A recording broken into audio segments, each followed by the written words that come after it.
On a bright morning, the king met with two handsome suitors. Both sought the hand of his daughter, Princess Hinael. Chetaire, the Count of Sal, professed that he had cherished Princess Hinael for as long as he could remember, and humbly asked for the king's blessing to take her as his bride. Meanwhile, Lutz, the imperial prince of Triekas, stated that if he were to choose among the 5 princesses, he too wanted Princess Hinael. The court whispered among themselves about the 2 men desiring the same princess. The count, known as a hopeless romantic, had been smitten with her highness for quite some time. However, after the nation's disastrous attempt to invade the Empire of Triekas, the king had promised one of his daughters as a peace offering, along with war reparations. People wondered whom the king would grant Princess Hinael to, but Princess Hinael already knew her choice because this was her second life. In her first life, Hinael endured a harrowing journey on a snowy night while pregnant, only to find her husband brazenly consorting with his mistress, Isabel. Despite the betrayal, she was grateful for the impending birth of her baby. Suddenly, the carriage door opened, and a knight ordered her and her servant to get out. As they exited, the knight asked the servant to stay behind, while 2 others grabbed Hinael's arms and took her to a cliff. Struggling, she saw a familiar face, and was shocked to see him there. The man approached and grabbed her, revealing that his mistress insisted on taking Hinael's place as his lawful wife. He pushed her closer to the edge. Desperately, Hinael told him she was bearing his child, but he coldly responded that both must go and pushed her off the cliff, happy to be rid of her. Hinael woke up in tears. Her servant, noticing her distress, asked if she had a nightmare, and mentioned that with the Prince of Triekas here to collect the empire's dues, the entire court must be feeling on edge. Hinael asked, "Prince Lutz has come to Sal again?" Her servant, puzzled, replied that this was his first visit, and reminded her that the king had promised the prince one of Sal's princesses as part of the peace terms. Hinael, realizing this was different from her memory, thought to herself, "Did I return to the past?" Later that day, Prince Lutz and his knights entered the kingdom. People gossiped about his cold demeanor and speculated on his future, noting that he was not the heir to the throne in his country. Hinael knew they were wrong. Soon, the crown prince of Triekas would succumb to an illness, and in the ensuing struggle for the throne, Prince Lutz would triumph. He would rise as the Emperor of Triekas, and the Sal princess given to him would become the empress. Reflecting on her past life, Hinael remembered how she had met her end at the hands of her husband, Lord Chetaire, who had cheated on her and abandoned their child. Determined to change her fate, Hinael asked her servant to bring out all her dresses and jewelry. Her servant, surprised, reminded her that the king wouldn't choose to send her off to Triekas and that her future lay with Lord Chetaire. However, Hinael, resolute in her decision, declared that she would not repeat her previous life. This time, she would not marry Chetaire and would protect herself and her child from any harm. During Hinael's mother's birthday banquet, the queen noticed that Hinael's mind seemed elsewhere. She wished to discuss Chetaire, believing he would make a formal proposal any day now. The queen expressed pride that her daughter had captured the interest of a man who was adored by many noblewomen and princesses. Hinael recalled feeling the same in her former life, thrilled when Chetaire proposed. But now, knowing what awaited her, she resolved to secure a proposal from Prince Lutz instead. Since his arrival in Sal, Prince Lutz had kept to himself, avoiding social events beyond official gatherings. As Hinael pondered how to approach him, she remembered a significant incident that occurred the day after her mother's birthday in her past life, an incident where Prince Lutz killed someone within the palace walls. The next day, Hinael dressed plainly and approached a soldier, accusing him of stealing something valuable from Prince Lutz. The soldier denied the accusation, claiming ignorance of the item. Hinael described the almoner, embroidered with the image of a goddess and inlaid amethysts as her eyes. She convinced the soldier to hand over the almoner, assuring him she wouldn't reveal his involvement. Relieved, she examined the almoner, finding it even more exquisite than she remembered. It was said that Prince Lutz cherished this item, rarely letting it out of his sight, as it belonged to his late mother. She planned to use it to secure his proposal. Suddenly, a sword was pointed at her neck. A man's voice remarked that he intended to kill the thief, but was curious why a princess would protect a criminal. Hinael turned to see Prince Lutz. She asked how he had entered her room. Upon seeing the almoner, the prince's demeanor changed. He rushed to Hinael, taking the almoner and stopping the spell emanating from it. He remarked that it was fortunate he found it before anyone was harmed. Hinael, fearing for her life, begged for a chance to explain. The prince sarcastically asked if the thief was her secret lover. Hinael denied it, explaining she feared that killing the thief over a misunderstanding might lead to further conflict between their realms. Prince Lutz responded with irony, recalling the bloodshed of Sal's soldiers during the invasion attempt. He then took a seat, recounting the clear memory of the battle. Hinael acknowledged their need to atone for the reckless bloodshed and mentioned her father's promise to offer one of Sal's princesses as a gesture of reconciliation. Prince Lutz guessed she was one of the 5 princesses, and she asked which one he would choose. She remembered that in her previous life he had chosen randomly and had no real interest in women beyond duty, gathered her courage, and requested that he choose her. Surprised, the prince found her request intriguing. Lighting a candle to get a clearer look at her, he smirked at the sight of Hinael in her negligee. He commented on the unusual nature of a marriage proposal from a woman on her knees in such attire. Embarrassed, Hinael tried to cover herself. The prince remarked that if she truly wanted to be his wife, she would need to do better to win his favor. Hinael realized this was her chance and that she must do whatever it took to change her fate. Determined, she stood up and declared, "If leaving myself exposed is what you desire, I'm more than willing to oblige." Lutz was taken aback as she quickly undressed. She then asked, "Would this be more to your highness's liking?" Surprised by her boldness, he remarked, "You seem to have a knack for catching one's interest." He threw his coat to her, instructing her to cover up before he grew bored, adding that he hadn't traveled such a long way to see a naked woman. Seated, Lutz asked for her reasons for wanting to marry him and going to such lengths. Hinael explained her predicament with Chetaire, who intended to propose to her, and her father's likely approval. However, this was not what she wanted. She had no choice unless the imperial Prince of Triekas claimed her as his bride first. Lutz approached her, reminding her of the rumors about him, trying to scare her off. Hinael replied that those rumors didn't matter to her, but requested one promise from the prince, that she would be the one to bear his child. She needed no affection, only his word that he would protect their child as his rightful successor. As Lutz pondered her request, a servant knocked on the door, asking to shut the windows. Their conversation was abruptly cut short, and Lutz jumped off the balcony, leaving her. The next day, Hinael dressed elaborately, surprising her servant, who assumed she was preparing to meet Chetaire. Hinael clarified that she was not, her mind preoccupied with concerns about meeting Prince Lutz, wondering if he would accept her proposal and if her attire was suitable. Lost in thought, she accidentally bumped into several concubines. She bowed politely, but they mocked her, laughing at her identity as the daughter of a maid. Just then, a man, an aide to Prince Lutz, interrupted and announced that the prince was expecting his guest. Hinael followed him, leaving the concubines surprised and jealous. Meanwhile, in the West Palace, Lutz awaited Hinael. She greeted him and returned his robe. He stopped her from introducing herself, expressing no interest in knowing her name. Regarding her proposal, he stated that he would take her as his wife if she agreed to his terms. Prince Lutz continued, "Before we get to the terms, there's something I'd like to know. Chetaire Phil, the man they call your betrothed."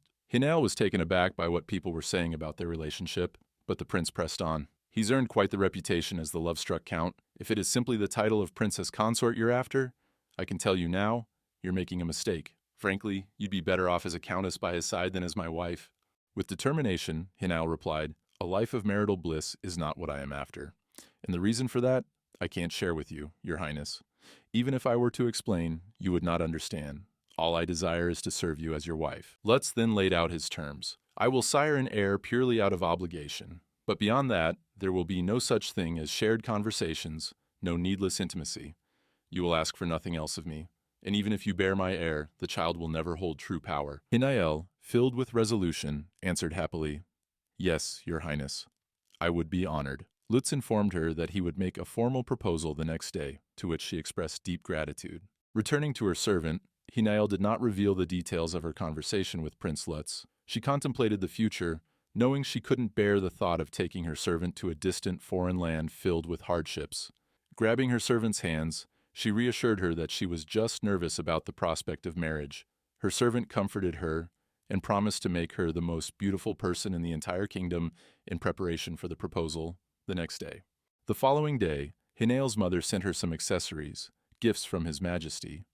Hinael recognized them as the only gifts her mother had received from the king, understanding that her mother wanted her to look her finest. In the palace, Hinael bumped into Selah, the king's true-born daughter. Greeting them politely, she was met with mockery about her worries that Chetaire might not propose to her. A man from behind complimented her beauty. Turning around, she saw it was Chetaire Phil, who was staring at her chest. Noticing a scratch on her hand, he pulled her over, concerned. Hinael assured him she was fine, and wondered why he was so upset. As Chetaire leaned in to kiss her hand, Hinael pulled away in disgust. Chetaire, confused and hurt, asked what he had done to upset her. Their attention was then caught by a voice. Prince Lutz. He walked over and claimed he had been searching all over for Hinael, leaving Chetaire seething with anger. Prince Lutz gently grabbed Hinael's hand, asking if the scratch was his doing. He kissed her hand and apologized if he had caused her any harm. Chetaire was furious and forcefully grabbed Hinael's hand, starting to lecture Prince Lutz on the manners in Sal, stating that kissing the hand of a mere acquaintance was deemed improper. Lutz, unfazed, took a step forward and grabbed Chetaire's wrist, reminding him of who had invaded another's territory, unannounced, yet dared to lecture on manners. He asked Chetaire, "Am I to take this as a sign that your kingdom has no interest in making peace with Triekas?" At that moment, the king and queen entered the room, sensing the tension between Prince Lutz and Count Phil.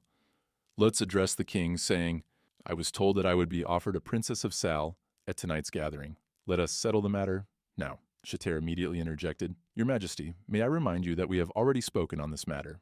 I wish to take Princess Hinael as my bride." Lutz firmly announced that his mind was already set on Hinael. The king, taken aback by the fact that both men wanted the same princess, suggested that Prince Lutz meet his other 4 daughters before making a decision.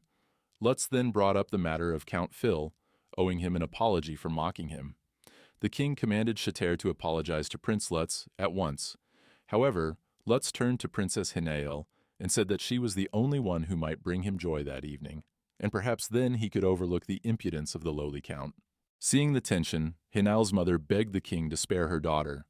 Noticing her worry, Lutz assured her that Princess Hinael had helped him retrieve something important and had earned his gratitude. He promised that Hinael would be well protected and cared for in Triekas. Hinael found his words surprisingly kind and thought this would at least make it easier for her mother to bear than seeing her dragged off against her will. The king reminded Hinael to remember that she was going to Triekas for the sake of peace between the 2 nations. Prince Lutz admitted that he felt a hint of remorse for claiming a princess who was already spoken for and suggested they could ease the matters by finding a worthy match for Count Phil here and now. The king agreed with the idea and asked Chetaire to choose from the remaining 4 princesses as his bride. However, Chetaire insisted that he only wanted Princess Hinael. Prince Lutz, undeterred, pressed him to choose one of the other princesses. Reluctantly, Chetaire had no choice but to comply. He surveyed the princesses and finally made his selection. Hinael was left in shock, as Chetaire chose me, who had been Prince Lutz's wife in Hinael's previous life. Hinael couldn't help but feel a sense of surrealism. In this life, she was to marry Lutz, and me would be wed to Chetaire. Fate had indeed upended itself. Noticing her worry, Prince Lutz took her outside and asked what was wrong. She expressed relief that she didn't have to marry Chetaire, and gratitude for Lutz's generosity. Feeling the summer heat, Prince Lutz lay on a bench to rest. Hinael, surprised by his casual demeanor, pondered if this might be her last summer. Seeing a pregnant woman walking alongside her husband, she thought of her own child, and tears began to stream down her face. Prince Lutz asked why she was crying, and she replied that she was thinking of her mother.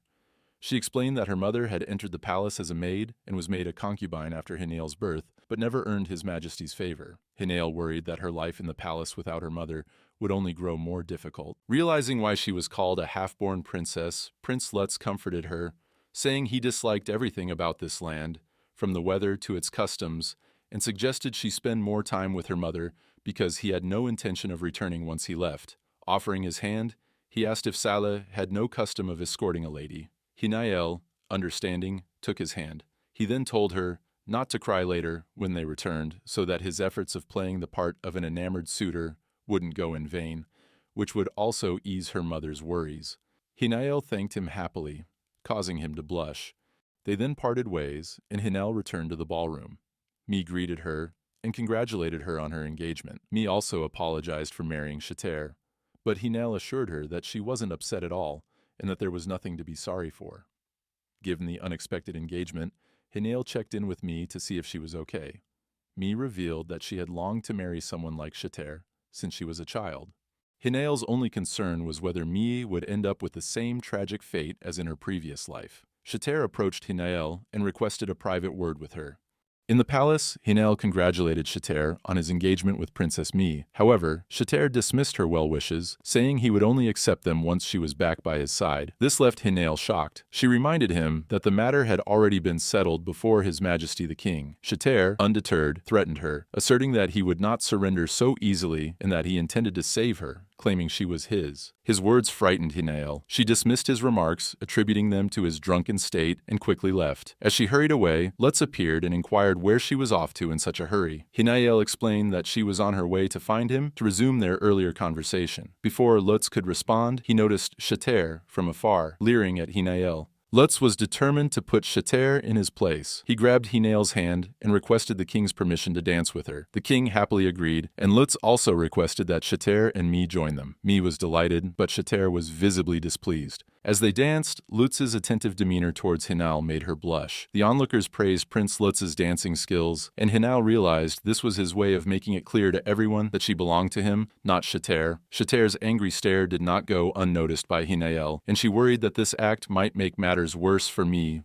Lutz sensed Hinael's unease and remarked that he understood why she despised Chetaire, calling him a vile sort whose gaze could bore a hole through his head. When Hinael apologized for Chetaire's behavior, Lutz smiled and, to her surprise, picked her up during the dance. She quickly asked him to put her down, which he did, but not without gazing at her intently, causing her to blush again. People around them observed the couple, noting how in love they appeared, much to Chetaire's chagrin. Lutz, seizing the moment, touched Hinael's face and glanced at Chetaire before leaning in and kissing Hinael in front of everyone at the banquet. Hinael was initially shocked by his kiss, but quickly responded, understanding that it was all a show for Chetaire. Despite knowing this, she couldn't stop her heart from racing. Lutz's act successfully made many ladies blush, while others felt jealous of Hinael. Meanwhile, Chetaire was left confused, wondering if Lutz had truly fallen for Hinael at first glance, noting his lack of interest in other ladies. On the wedding day of Lutz and Hinael, they received blessings from the high priest. As he mentioned, may it also open a passage to the birth of new life. Hinael couldn't help but think of her child, determined not to lose her child again in this life. Lutz felt her hand shaking and asked her what was wrong. She responded that everything was fine. Just as they reached the final step of the ceremony, the priest sensed something off when he touched Lutz's hand. He asked for the tears of Nushkar, causing confusion among the attendees. The king panicked, and the priest explained that he sensed dark magic emanating from Lutz. Both Lutz and Hinael were taken aback by the mention of dark magic. The priest declared that if dark magic resided within Lutz, the union could not be sanctioned. Lutz,